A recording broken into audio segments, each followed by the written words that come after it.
hidayah dan pertolongan dari Allah Subhanahu wa taala, kita masih ditakdirkan olehnya untuk hadir di tempat ini bersilaturahmi.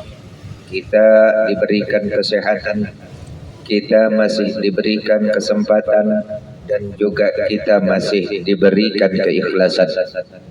Semoga hadirnya kita di dalam acara pagi hari ini akan senantiasa tetap bersama dengan naungan ridha Allah Subhanahu wa taala, sehingga yang kita lakukan silaturahmi ini akan dinilai oleh Allah sebagai ibadah yang akan mendekatkan diri kita kepada Allah dan akan menyambung tali kasih di antara sesama kita, sehingga kita bisa bergaul, saling mencintai dan saling memberikan manfaat di dalam setiap detik kehidupan kita di antara sesama.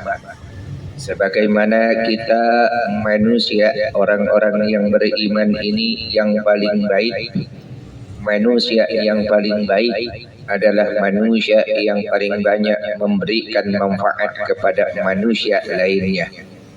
Dengan harapan yang seperti ini, semoga kita akan menjadi golongan orang-orang yang mendapatkan predikat sa'idun fid dunya wa sa'idun fil akhirah. Salawatullah wa salamuhu, mudah-mudahan senantiasa akan terlimpah curahkan keharibaan baginda agung Nabi Muhammad sallallahu alaihi wasallam, sang teladan umat,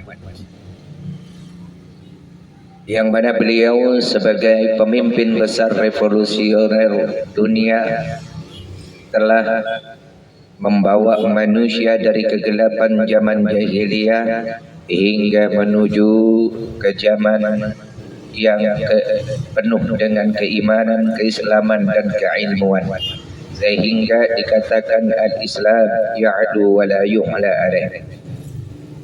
Dan juga salawat teriring salam semoga senantiasa terlimpah curahkan kepada para sahabatnya, kepada para keluarganya, orang-orang yang mengikuti sunnah daripada baginda Nabi hatta yaumil qiyamah, yang tentunya dengan harapan dan doa semoga kita semua akan senantiasa akan mendapatkan nantinya di dalam akhirat, mendapatkan syafaat daripada baginda Nabi Muhammad sallallahu alaihi wasallam. Amin Allahumma amin. Bapak-bapak hadirin, ibu-ibu hadirat yang berbahagia, kita hadir di tempat ini tidak lain adalah untuk menambah kerukunan, kebersamaan dan keguyuban di antara kita sesama warga yang ada di sini. Semoga dengan kebersamaan ini akan melahirkan sebuah peradaban atau kerukunan masyarakat yang bisa menyebabkan terjadinya keguyuban di dalam semua aspek kehidupan kita, baik bermasyarakat, berbangsa dan juga bernegara. Di dalam kehidupan kita sehari-hari, kita sebagai manusia adalah makhluk yang diciptakan oleh Allah sebagai makhluk sosial. Tentu sebagai makhluk sosial kita tidak bisa hidup sendiri. Harus ada hubungan korelasi dengan lingkungan sekitar kita. Makanya ada istilah rukun keluarga, rukun warga dan sebagainya. Ini adalah merupakan sebuah implementasi daripada ajaran kerukunan dan tata nilai yang memang sudah berlaku sejak berabad-abad di dalam kehidupan manusia. Sehebat apapun manusia, tentu masih membutuhkan orang lain. Sehebat apapun manusia, maka ia pasti membutuhkan peran serta orang lain. Bahkan di dalam ibadah pun, kita tidak bisa berdiri sendiri. Kita butuh peran serta orang lain. Misalnya seorang muslim yang sholat itu pun juga masih membutuhkan peran serta orang lain di dalam ibadah kita. Kok bisa? Kita lihat orang sholat itu diwajibkan oleh Allah untuk menutupi aurat alias pakaian. Aurat ini adalah sesuatu yang tidak pantas dilihat. Aib yang ada pada diri kita itu namanya aurat.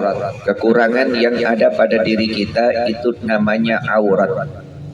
Di saat sholat, aib yang ada pada diri kita itu harus ditutupi. Jika seorang laki-laki auratnya bainar di antara rukbah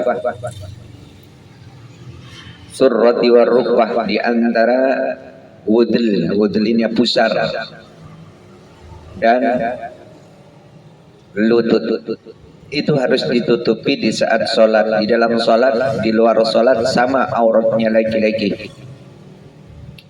Seorang perempuan juga demikian. Di luar sholat aurat perempuan seluruh tubuhnya kecuali muka dan tapak tangannya ketika ia melakukan sholat. Dan untuk memenuhi sesuatu yang wajib, maka hukumnya wajib. Menutupi aurat membutuhkan kain, membutuhkan baju, membutuhkan celana, membutuhkan jilbab, membutuhkan himar. Untuk sekedar ibadah saja kita membutuhkan peran serta orang lain untuk sempurnanya tertutupnya aurat itu. Dan saya yakin di sini tidak ada ibu-ibu atau bapak-bapak yang bisa memproduksi kain itu sendiri. Ada. Yang hadir di sini saya yakin belum ada yang mempunyai pabrik tekstil. Kebanyakan yang mempunyai pabrik tekstil itu adalah orang-orang Cina, yang notabene kebanyakan itu non-muslim. Maka untuk sholat saja seorang muslim membutuhkan peran serta orang Cina karena yang jual pakaian. Jadi secara hukum sosial di dalam semua aspek kehidupan kita ini tidak bisa kita hidup sendiri, kita membutuhkan peran serta orang lain. Maka penting kemudian bagi kita manusia untuk menjalin hubungan yang baik di antara sesama manusia, menjalin hubungan yang baik dengan tetangga, menjalin hubungan yang baik dengan keluarga, menjalin hubungan yang baik dengan di lingkungan di mana saja kita berada. Tidak bisa kemudian kita yang penting saya bisa lahir sendiri, hidup sendiri, bisa menyelesaikan semua urusan kehidupan saya sendiri, atau bahkan saya bisa mengurus kematian sendiri. Ada orang yang bisa mengubur dirinya sendiri, yang muslim kan kalau meninggal dunia dikubur.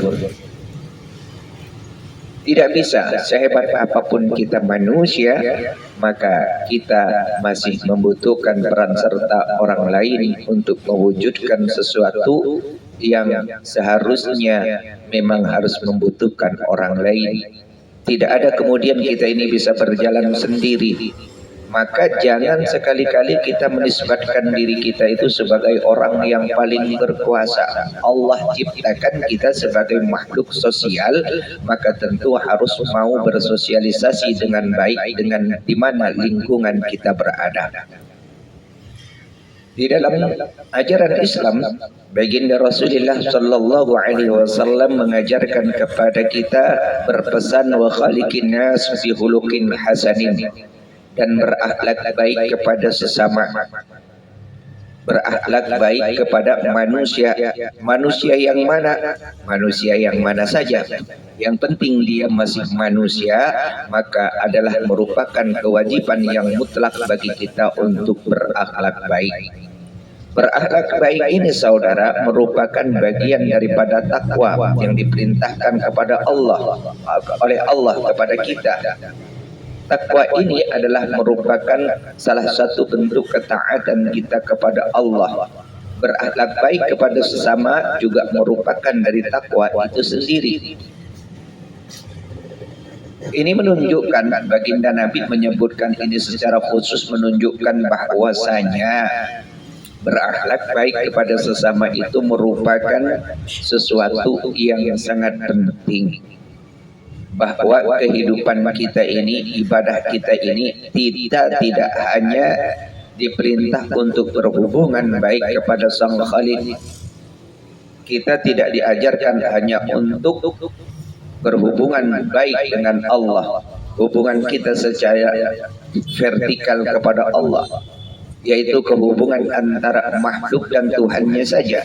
Tetapi kita juga diajarkan untuk berakhlak baik, berbuat baik secara horizontal di antara sesama kita manusia.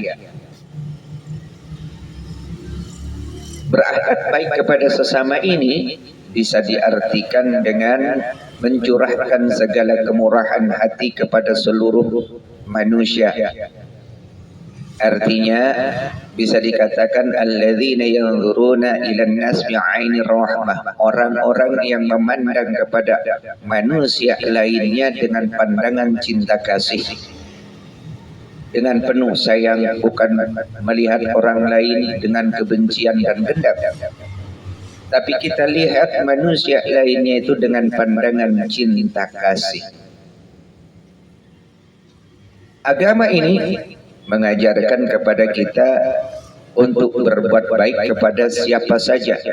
Artinya bukan hanya kepada orang yang telah berbuat baik kepada kita saja kita diperintahkan untuk berbuat baik, akan tetapi kita juga diperintah untuk berbuat baik kepada orang yang tidak berbuat baik kepada diri kita.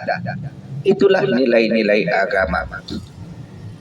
Kata baginda Rasul, beliau memberitahu kepada kita tentang orang yang ingin mendapatkan kebahagiaan akhirat, ingin dimasukkan dirinya ke dalam sorga dan diselamatkan dari api neraka, maka ia hendaknya mati di dalam keadaan bersaksi yakin bahwa tidak ada Tuhan selain Allah dan yakin tentang datangnya hari kiamat. Dan juga mendatangkan kepada manusia apa yang senang didatangkan kepada dirinya. Itu kata baginda Nabi, man ahabba ayyuzahzaha 'anil nar wa yudkhilal jannata falyati maniyatuhu wa huwa yu'minu billahi wal yawmil akhir walyati ilan nas alladhi yuhibbu ayyu'ta ilaih. Barang siapa yang ingin, barang siapa yang mau, barang siapa yang senang dirinya diselamatkan dari api neraka dan dimasukkan ke dalam surga, falyati maniyatuhu wa huwa yu'minu billahi wal yawmil akhir, maka hendaklah kematian menjemput orang tersebut sedang ia sedang keadaan beriman kepada Allah dan hari kiamat. Waliyati ilan nas alladhi yuhibbu ayyuta ilaih, dan hendaknya ia mendatangkan kepada manusia apa yang senang didatangkan kepadanya. Artinya kalau senang dikasih uang, maka ya banyak-banyaklah ngasih uang. Kalau senang dikasih makanan, senanglah memberi makanan kepada orang lain. Kalau senang dikasih rokok, maka senanglah memberi rokok kepada orang lain. Jangan hanya modal korek. Banyak yang begitu. Ada orang yang tidak mau beli rokok, tapi cuma bawa korek kemana-mana. Karena ada juga orang yang senang bawa rokok, tapi tidak bawa korek. Iya, sering kita temui di dalam kehidupan kita sehari bermasyarakat ini. Ada orang bawa korek, tapi enggak demen bawa rokok. Sehingga ketika ada orang yang bawa rokok, pingin korek, Ada yang punya korek, kasih koreknya, otomatis dia dapat rokoknya.